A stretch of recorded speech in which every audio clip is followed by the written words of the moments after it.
I did know I was in that business. All right, who's got some leading off here with us? Justin, how do you guys look at all the teams that are jumbled up at the top of the league? You're focused on what you're doing, but do you pay attention to kind of the crowded race atop the ACC with 2 weeks left? I mean, obviously you see it, but we're just trying to focus on NC State right now. Coach always talks about taking one game at a time. And right now we're kind of where we want to be. So we just got to take advantage of the opportunities we have, and the next opportunity is against NC State. So that's what we're focused on now. What do you notice differently when Isaiah Hicks is in the game versus Kenny Meeks in terms of how the offense runs, those two guys in there? You know, probably just a little more movement inside. Kennedy's, I guess his offensive game is a little more on the block. And Isaiah, he's a little bit more versatile. So whenever, you know, it opens up a little more driving lanes. You know, we're able to run just a little bit more. Obviously, K is huge for us still, but with Isaiah, you know, just changes some little things I think helps us a little bit. Justin, the moments when Marcus was running point the other day, I know Joel was in foul trouble, which is why Marcus was there a good bit. What did you notice in terms of how things might have been different, and what kind of effect that had for Marcus too, in terms of being more confident or comfortable? You know, honestly, it looked like he was just kind of playing freely a little bit more. Like he was kind of back in his comfort zone just a little bit.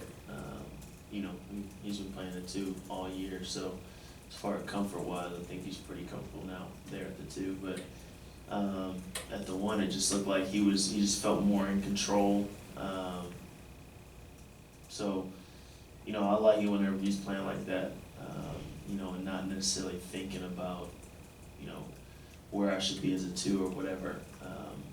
But I think, you know, I think that's the biggest thing for Marcus. If he just goes out there and plays, you know, that's what we need. And so it was good to see him play like that, and hopefully he can do it, you know, every game going forward. Has there been an adjustment period for you from last year to this year with Marcus playing primarily at point last year and now Joel doing it? You know, it is a little bit. You know, because as the season went on last year, Marcus kind of knew, you know, he knows it for everybody, but for me individually, like he knew where I wanted to score, where I wanted the ball. So with Joel, that started all over again. And so there was definitely a little bit of a, you know, adjustment period. But I think everybody's so unselfish and looks for each other. You know, I think we're starting to kind of get that rolling a little bit more.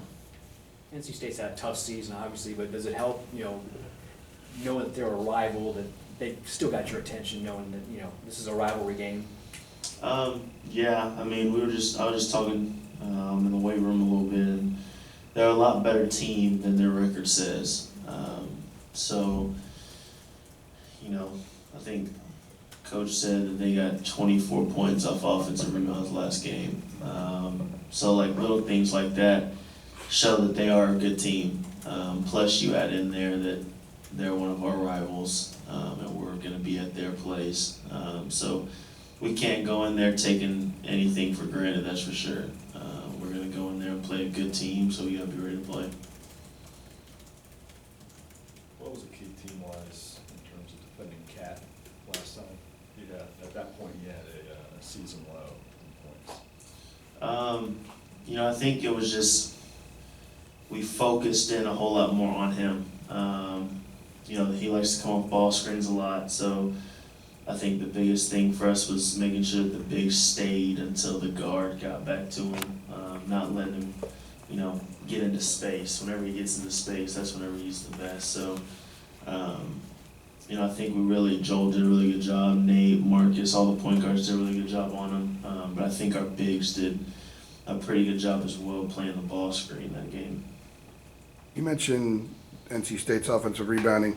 Saturday in the first half, you guys struggled. You gave up 10 to Miami, but the second half, you almost shut them out as one until your starters were removed. What was the difference, what you guys were doing when you were keeping them off the glass?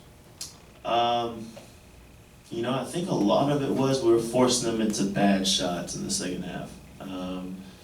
And whenever you force them into bad shots, usually that means they're not in the flow of the offense, and they don't necessarily have all the guys on the boards that they want to have. So, first half, I mean, they got some good looks, they got some good drives, so all their guys were in the position that they wanted them to be in. And second half, we were able to force them into some tough shots late in the shot clock and stuff like that. So I think it just kind of got them out of the offense that they wanted to go.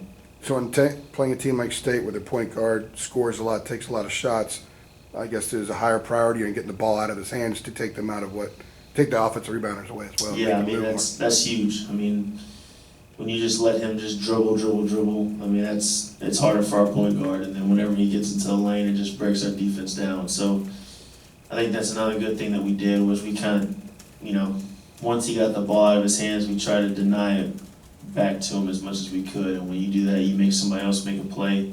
And I mean, they got good players, but we'd rather have that than have him out there trying to make plays. The way that you guys defended screens against Miami, maybe that's a unique circumstance. Did you find that you had to help less off the shooters? Yeah, I mean, it contained off the ball screen a whole lot more. You know, usually we do a regular hedge and get over and get back, and that sometimes, you know, whether it's miscommunication, whatever it is, maybe the big takes a little too long or they don't get out there all the way. Sometimes it can, you know, cause some breakdowns. But I think Miami, we did a really good job of containing the dribbler and then getting back. And the help was coming from the big men instead of the guards and leaving them open for shots. So I think we did a lot better job. You have 4 huge rivalry games every year, Duke twice, NC State twice. That's unusual? Is that difficult, or is that just add to the fun of being in North Carolina? You know, I think that's one of the reasons we came here. You know, this year's a little bit different for me as far as the feeling of the game. Tomorrow feels like we're just going in there and playing another game. Obviously, today's practice will probably get us a little bit more hype for it. But I think all of us are just trying to take it as just another game, which I was impressed with everybody against Miami. You know, coming in, we were tied for first place, ACC, all this stuff going around about the game. We just went out there and played. And so, like you said, obviously we know that Duke and NC State, those are 2 rivals. But we're just trying to go in there and play like we know how we can. But you'll know right away when you go on that court that that's not another game. Yeah, I mean, that's pretty obvious. But once we kind of get that jump ball going and start playing, I think we'll be all right. What was that, you played over there last year, what was that atmosphere like playing them over there? Hostile, that's for sure. You know, those fans are very supportive of NC State, so it was a great environment to play in. You know, it was good we came out the win and made it all better. But it was an interesting game. But those are just the type of games that you want to go and play in. So it was fun. You know, in other games, you know, Marcus Page has kind of going off, you know, over at the PNC Arena. Do you all look for him to kind of just magically take over in this game here?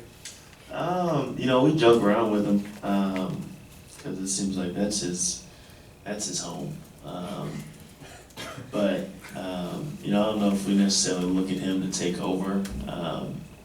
But I mean, we expect Marcus to do good things in every single game, whether that's scoring the ball, whatever it is. So, you know, hopefully we can get him in some good positions tomorrow, get him comfortable, and we'll see what happens. Does he look good in red? That's his home. No, I don't think any of us would look good in red, but you know, something about, you know, that Wilson ball and that arena, his eyes light up. So we'll see what we can do tomorrow, and hopefully he can come out and play really well. Anybody else? All right, Justin, thank you.